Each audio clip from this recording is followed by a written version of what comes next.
why should someone take me? Like, realistically, I don't know what I'm doing. And so I just preferred that process of going and finding the properties. And that was kind of my long-term goal at that point anyways. Greetings, well builders. Welcome to Get Diversified, your go-to podcast for all things real estate investments. I'm Jacqueline. Melvin Landry. We're thrilled to embark on this wealth building journey with you. Imagine this. What if your investments not only secure your future, but also unlock a life of financial freedom? That's what we're diving into on this show. Apartment buildings, storage facilities, mobile home parks, the whole shebang. But here's the kicker. It's not just about investing. It's about crafting a legacy, building memories with your loved ones, and seizing every moment. Time is the currency of life. And let's be real, none of us wants to waste. We've got the insights, experience, and dash of excitement to spice up your investing game. Plus, we'll throw in some real-life stories that'll make you see the potential in every brick and mortar. Subscribe, buckle up, and get ready to turn your investments into the ticket to financial freedom. Together, we're not just building wealth, we're building the community of savvy investors. Let's get diversified.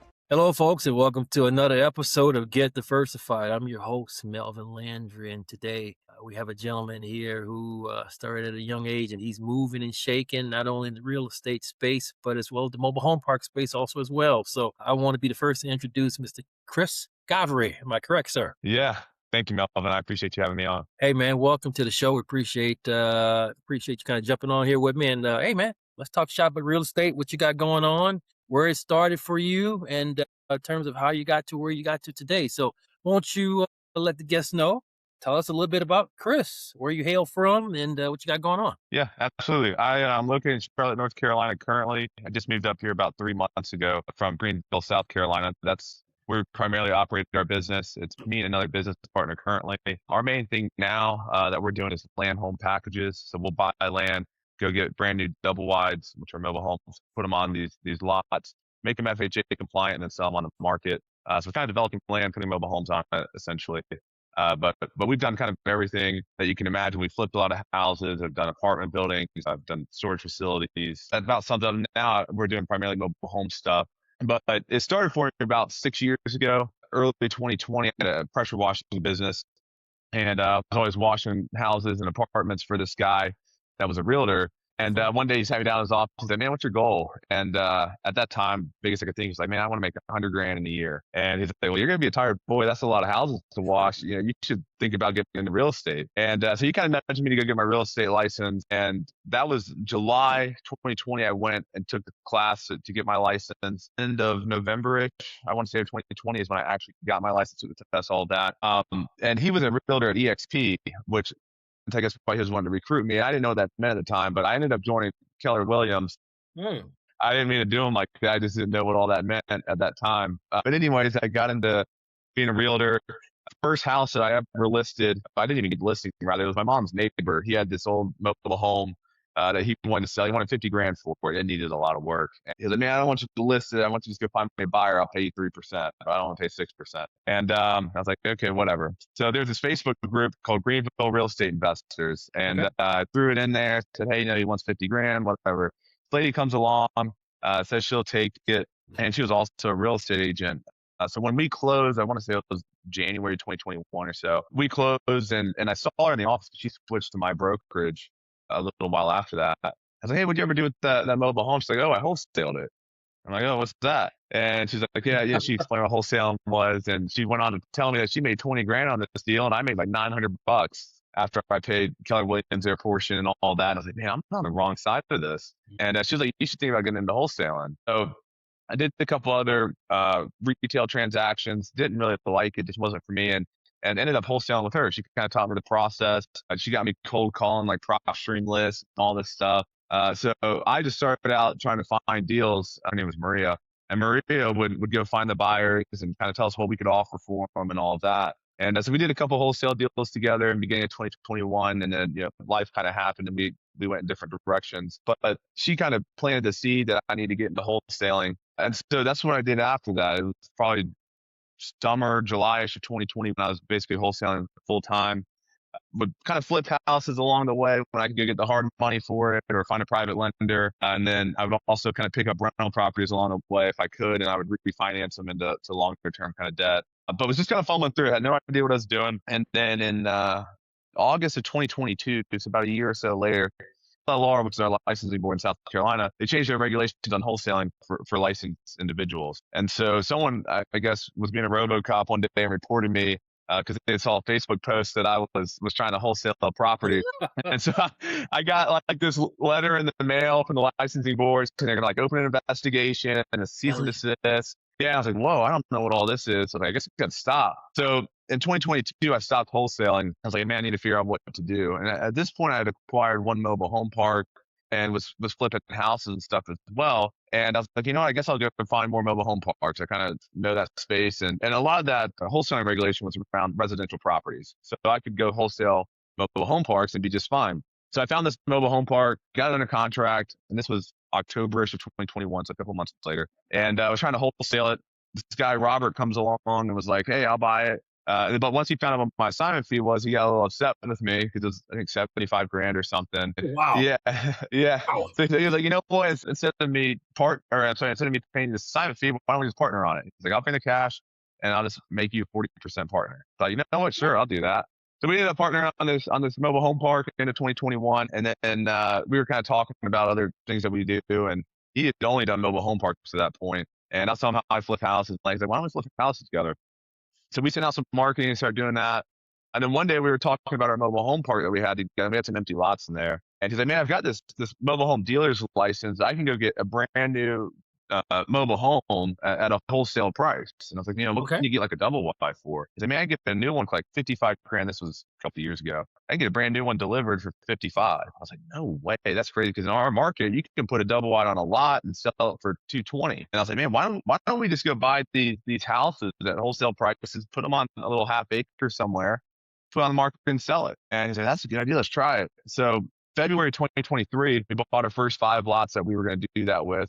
We got these brand new houses out there, set them up, made them FHA compliant, and sold them on the market. We did pretty well on them, and we kind of fell in love with the process. And the thing about it is we kind of compare it to flipping houses because it's just a quick churn and burn to make some money like flipping is. But what we realized is it's the same exact thing every single time. The house is built in a factory, and it's inspected before it leaves the factory. So when we were flipping houses, when we're on the market to sell a house, you have a buyer come along, they get their inspection done. We're kind of holding our breath the whole time because we're like, man, what are they going to find? Like, is it going to be a problem? But with these are inspected before they left the factory. There's never an issue with it. The only thing is you got to just develop the land and put it on there. But we quickly realized that's the same thing every single time. And yeah, there'll be some fluctuation depending on topography of the land and sloping and things like that. But when we were flipping houses, it was never the same. You open up the wall and it's like, man, now we got to rewire. There's an issue here. Or floor's rotting out and you didn't expect it. It was never really predictable, but this it was. And so we're like, you know what? Let's stop flipping. Let's only do this. So in 2023, we quit flipping. We're just doing exclusively land home packages. And since then, I think we're doing 40 or 50 per year. So we're probably coming up on close to doing 200 of these so far. And all the while, we're still buying mobile home parks and shuffling our money into more long-term wealth building things. But this is our main thing that we do now for shorter term cash. Okay, cool, man. That's a pretty unique story. So I mean, you got your aha moment, you got your hand slapped, but hey, that was a learning experience. It worked out. Right? It worked out at the end of the day. So wow, man. So you mentioned mobile homes, right? So I'm involved, right? We're in real estate. We try to dominate our own market, right? Our niche is affordable housing, small multifamily is what we love. But I got a first taste of the mobile home park world within the last couple of years. I'm involved in the general partner on a mobile home park syndication that's going very, very well, going way better than some of the multifamily syndications that we have that's not going so well. So you kind of take the ups with the downs in this business, and it's how you bounce back from it.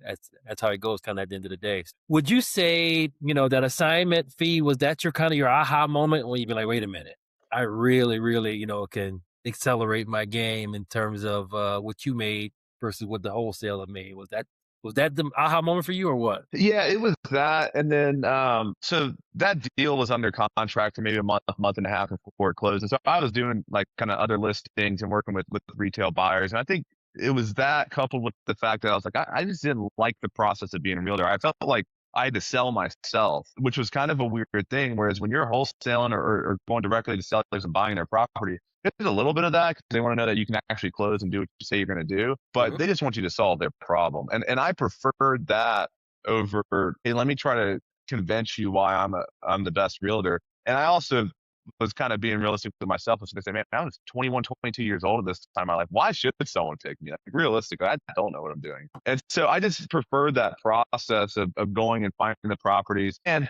that was kind of my long-term goal at that point anyways. That guy that talked me into getting into real estate, he would drive me around. We'd look at his flip houses. He would show me the numbers or how he analyzes the deal. And so I really liked that side of the business. I just didn't know that the fastest way to get into that side. And I thought the best route was to go get licensed. And I was like, hey, I can probably learn about real estate while I'm helping people buy and sell. And then I can also make some money to shovel into investing in real estate. I just didn't realize that I could kind of skip that step if I just knew a little bit more or knew different people. Remember, education is the great equalizer, right? So the more you know, the more you grow. So for the listeners out there, let's tell everyone, what's your, how old are you? And you accumulated a lot of houses at a very young age, and very impressive. So why don't you go ahead and share that here for the listeners? Go ahead. I appreciate that. Yeah. Now today I'm 27. I got up to about 170, 180 doors. That's the Sunday Melvin before we got on here. I've kind of been selling them off over time currently. My goal now is let me kind of reduce down to about 50 of them that are going to be paid for. So I think in the next 3 to 4 months, I'll have everything sold and that'll be completed. I'm also a part owner in an HVAC company. A couple of years ago, I bought into one of those, which has also been really good to me.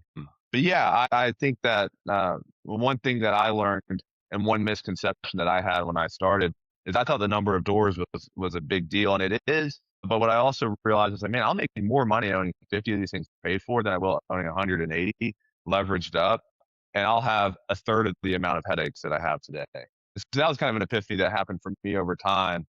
However, I will say that I needed debt and I needed to do what I did to get where I'm at. But I think that I've started to turn a new leaf on my perspective on it, which is why I'm kind of selling everything off. Okay, well, look, you know what? That's good that you stated that. And for the listeners out there, a couple of things to kind of speak to. So, you hear a lot of folks kind of throwing out the door count.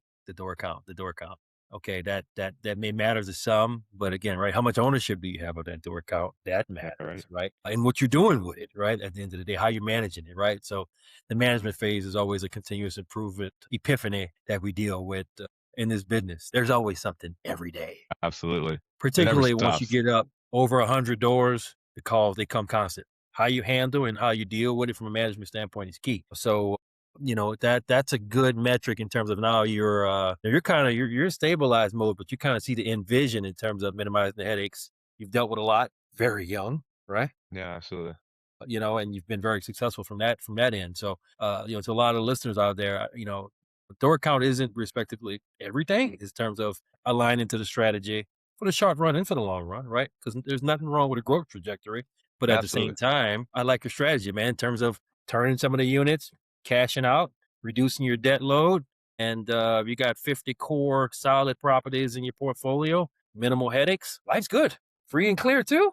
Yeah. Maybe I'll think the grass is greener kind of thing and I'll regret it later. Who knows? But right now it feels like the right move. Oh, and you have systems in place. You're educated now. So if you wanted to go get another 20, 25 doors, single families in your respective core aspect of your market, you could. Knowing your market like the back of your hand is key too. That's what we pride ourselves on, right? We kind of know our market almost to the street, right? And just kind of knowing the overall dynamics in terms of how we build it and build it right. So yeah, man, that's great points. That's great insights to share for the listeners in terms of, can I do this and things of that nature? There's always going to be doubt is how you act and how you take on the things along the way is kind of how you grow. And I mean, failure, while you hear some folks say failure is not an option, I mean, sometimes as good as failure is an option so you can learn.